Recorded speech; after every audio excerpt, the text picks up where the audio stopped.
कई सौ साल पहले दुनिया में चार कबीले हुआ करते थे जो थे अग्नि, पानी, हवा और धरती। और सालों से ये आपस में बड़ी शांति से रह रहे थे। पर फिर अग्नि कबीले ने बाकी सब पर हमला कर दिया और अब सिर्फ एक ही इंसान दुनिया में शांति ला सकता था जो इन चारों कबीलों की शक्तियों का मास्टर होगा।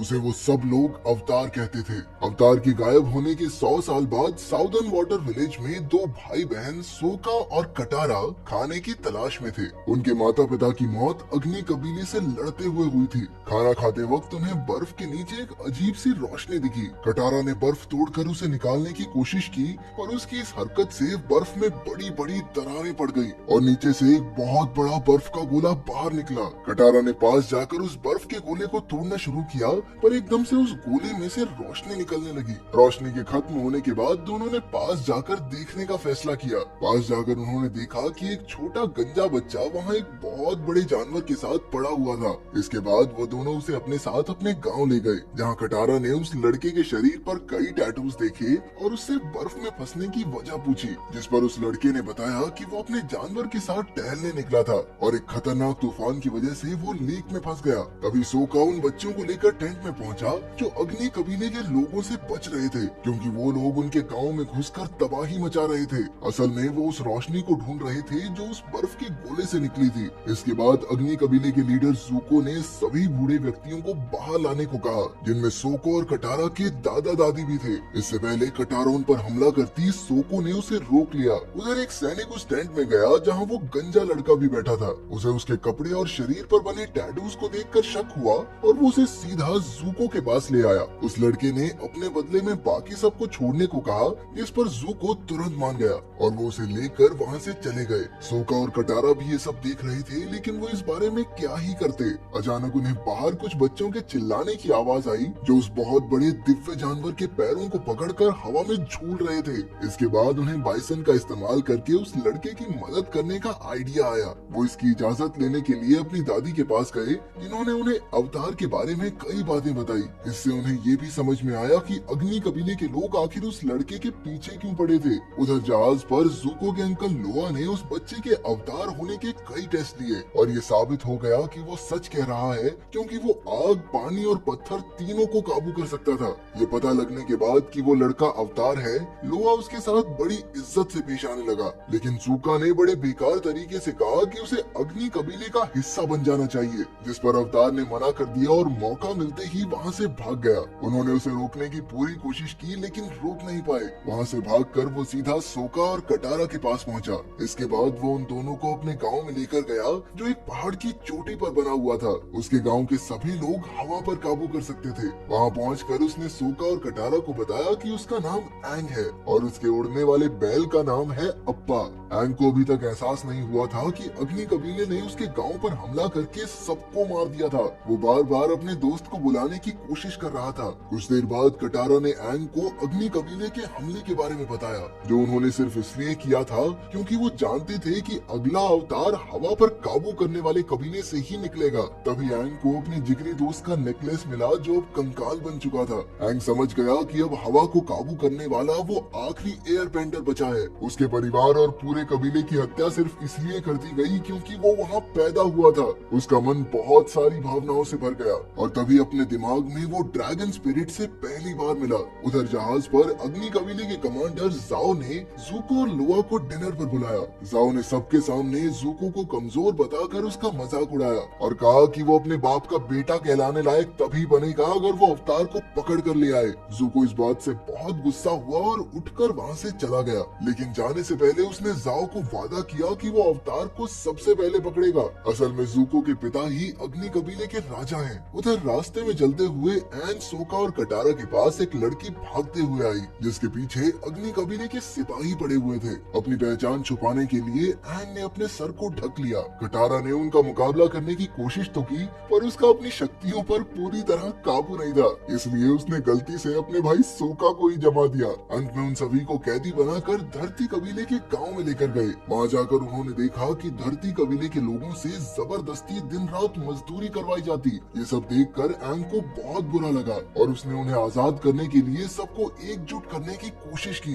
जैसे ही उन्हें पता चला कि वो अगला अवतार है तो उसे अपनी तरफ देखकर उनका हौसला बहुत बढ़ गया और उन्होंने मिलकर अग्नि कबीले के सारे सैनिकों को हरा दिया। लेकिन एंग के पास अभी अपनी पूरी शक्ति नहीं आई थी, क्योंकि अभी तक वो सिर्फ हवा की शक्तियों को ही काबू करने में मास्टर था और अभी पानी, आग और धरती की शक्तियों पर काबू पाना उसे सीखना है। उसने बताया कि 100 साल पहले जब उसे पता चला कि वो अगला अवतार होने वाला है तो वो इस जिम्मेदारी से डरकर वहाँ से भाग गया था, इसीलिए वो अपने मास्टर से बाकी की 3 शक्तियाँ नहीं सीख पाया। उसकी बात सुनकर सोका ने उसे जल्द से जल्द जाकर एक मास्टर ढूंढने की सलाह दी। एंग ने समय बर्बाद न करते हुए अपना मास्टर ढूंढने का सफर शुरू कर दिया। उधर राजा को भी खबर मिल चुकी थी कि धरती कबीले के लोगों की मदद अवतार ने की है। इसके बाद उसने एंग को पकड़ने के लिए एक प्लान बनाया। उधर जब सोका और कटारा सो रहे थे तो एंग ने अकेले ही आगे बढ़ने का फैसला किया और वो अपने जानवर पर बैठकर निकल गया। हवा के मंदिर पर पहुंचने पर उसे एक गुरु मिले जिन्होंने उसे ट्रेन करने का वादा किया और उसे आज तक के सभी अवतारों के पुतले दिखाने ले गए।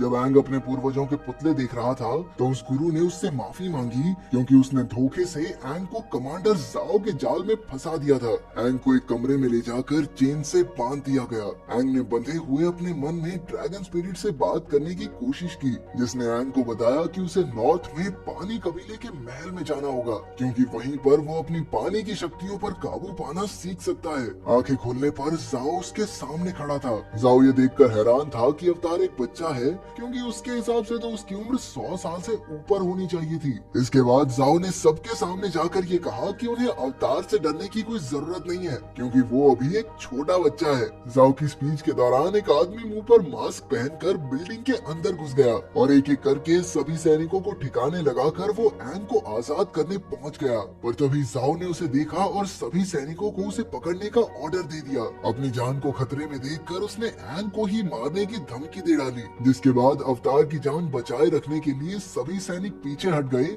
और वो एंग को लेकर वहाँ से निकल गया। लेकिन भागते हुए दरवाजे के पास एक तीर सीधा आकर उस आदमी को लगा और चोट के कारण वो नीचे गिर गया। जब एंग ने उसके मुंह से मास्क हटाया तो वो ज़ूको को देखकर हैरान हो गया। एंग ने ज़ूको को वहाँ से निकालकर एक सुरक्षित जगह पर पहुँचाया। इसके बाद एंग सोका और कटारा के साथ ड्रैगन स्पिरिट के बताए मुताबिक पानी कबीले के महल पर पहुँचा। जैसे ही ये खबर अग्नि कबीले के राजा को मिली तो उसने गुस्से में उन पर हमला करके अवतार को पकड़ने का फैसला किया। उधर महल में पहुंचकर एंग और उसके साथ ही वहाँ की राजकुमारी यू और शाही परिवार के बाकी लोगों से मिले। एंग ने उन्हें अपनी असली पहचान के साथ साथ ये भी बताया कि वो वहाँ पानी को कंट्रोल करने की ट्रेनिंग लेने आया है, जिस पर यू ने उन्हें वहाँ रुकने और ट्रेनिंग करने की इजाजत दे दी। एंग बहुत ही जल्द पानी पर काबू पाना सीख गया और इधर सोका और यू भी एक दूसरे के काफी अच्छे दोस्त बन गए थे और लग तो कुछ ऐसा रहा था कि शायद वो एक दूसरे से प्यार भी करने लगे हों। उधर अग्नि कबीला अपनी विशाल सेना और लड़ाकू जहाजों के साथ पानी कबीले के महल पर हमला करके उन्हें हराने के लिए पहुंच गया था। लेकिन ज़ूको कमांडर जाओ से पहले अवतार को पकड़ना चाहता था, इसीलिए वो मौका देखकर पानी के नीचे से महल में घुस गया। क्योंकि वहाँ सभी लोग लड़ाई की तैयारी में लगे थे तो वो चुपके से महल में घुसने में कामयाब भी हो गया। इसी बीच उसने एंग को भागते हुए देख लिया। यू एंग को एक ऐसी जगह लेकर गई जहाँ बैठकर वो ध्यान लगा सके, क्योंकि वो अब होने वाली लड़ाई में ड्रैगन स्पिरिट की सलाह चाहते थे। यू और सोका उसे वहीं छोड़कर चले गए, पर कटारा ने वहीं रहकर उसका साथ देने का फैसला किया। तभी थोड़ी देर बाद ज़ूको वहाँ पहुँच गया। उसने कटारा पर हमला करके उसे बड़ी आसानी से हरा भी दिया। उसे रास्ते से हटाने के बाद वो एंग को उठाकर कहीं और ले गया, लेकिन एंग का सारा ध्यान ड्रैगन स्पिरिट से बात करने में था। वो जानना चाहता था कि वो अग्नि कबीले को कैसे हराए, जिस पर ड्रैगन ने जवाब दिया कि वो इस युद्ध में किसी को नुकसान न पहुंचाए, क्योंकि एक अवतार का काम सभी के बीच शांति बनाए रखना है। आखिरकार अग्नि कबीले के सभी लोग तो बुरे नहीं थे, पर कुछ चुनिंदा लोगों की वजह से सबका नुकसान हो जाएगा। उसने ये भी बताया कि इस युद्ध को खत्म करने के लिए उसकी मदद समुद्र का पानी ही करेगा। आंखें खुलने पर एंग ने देखा कि ज़ूको ने उसे पकड़ रखा था और उसने तुरंत वहाँ से भागने की कोशिश की। अग्नि कबीले के सैनिकों ने हर तरफ तबाही मचा रखी थी। उधर कमांडर जाओ ने लोआ को बताया कि पानी को कंट्रोल करने वाले सैनिकों की शक्ति चांद निकलते ही और बढ़ जाएगी और उस समय वो उन्हें हरा नहीं पाएंगे। लेकिन उसके पास एक खुफिया तरकीब है। असल में वो जानता था कि पानी कबीले की शक्ति का राज एक दिव्य मछली में छिपा है, इसलिए उसने महल में जाकर उस मछली को मारने का फैसला किया। लोआ ने उसे ये करने से मना भी किया, क्योंकि इससे दुनिया का संतुलन हिल जाएगा। पर जाओ ने फिर भी उस मछली को मार डाला। ये देखकर लोआ गुस्से से भर गया। जाओ उसे गुस्से में बेकाबू होता देखकर इतना डर गया कि वहाँ से भाग निकला। उधर मछली के मरते ही पानी कबीले के सभी सैनिकों की शक्ति बहुत कमजोर पड़ गई। यू ये देखकर बहुत परेशान हुई और उसने अपने लोगों की ताकत के लिए अपनी कुर्बानी देने का फैसला किया। सोका ने उसे रोकने की बहुत कोशिश की, लेकिन यू नहीं मानी, क्योंकि उनके लोगों की शक्ति वापस लाने का और कोई रास्ता नहीं बचा था। यू के बलिदान देते ही सभी लोगों की शक्तियाँ वापस आ गई। शक्तियाँ वापस आते ही 4 सैनिकों ने जाओ को घेर लिया और उसे बड़ी दर्दनाक मौत दी। एंग का भी पानी पर पूरी तरह कंट्रोल नहीं आया था, पर तभी उसे याद आया कि कैसे उसके दोस्तों और गांव वालों ने सिर्फ उसकी वजह से अपनी जान गंवाई थी। वो एक बार फिर से भावनाओं से भर गया। उसने अपनी अपार शक्ति से पूरे समुद्र के पानी को ही अपने कंट्रोल में कर लिया। 100 फीट ऊंची लहरें बनने लगी, जिसने अग्नि कबीले के सारे जहाजों को दूर हटा दिया और इसी तरह युद्ध खत्म हो गया। सब कुछ खत्म होने के बाद दोनों कबीलों के लोगों ने उसके सामने झुककर उसे अपना अवतार माना।